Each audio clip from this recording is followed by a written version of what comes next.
Ngayon, marami kasi sila, ano dapat ang gawin natin?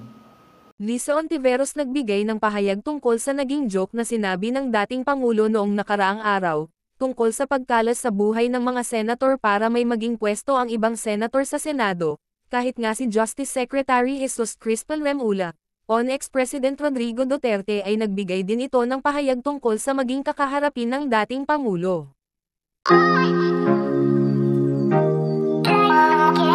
Nagbigay ng pahayag si dating Pangulong Rodrigo Duterte tungkol sa Pangulo noong nakaraang araw, tungkol sa pagkalas sa buhay ng mga senator para may maging pwesto ang ibang senator sa Senado, kahit nga si Justice Secretary Jesus Crispin Remulla.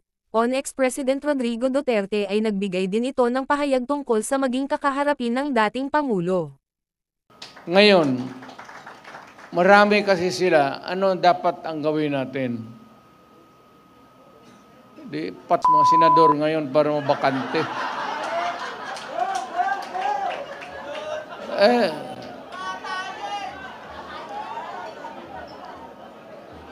Kung makapatay ng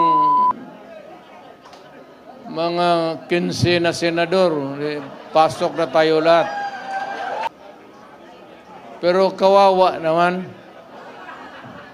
Pero nakakainis kasi yung, hindi naman lahat. Pero, sabi nga, talking of opportunities. Unang reaksyon, ano? Ano daw? Ano pang magiging reaksyon ng mga tao na hirap na nga sa buhay, sa mga issue na tinatalakay ni na Sen. Kiko at Sen. Bam?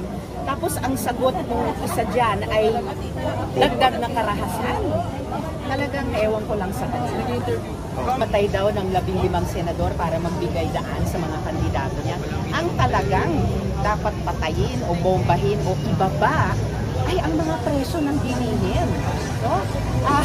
Walang ibang dapat pinaka-targetin sa eleksyon ito. Kaya statements na motu proprio, the NBI can look at that.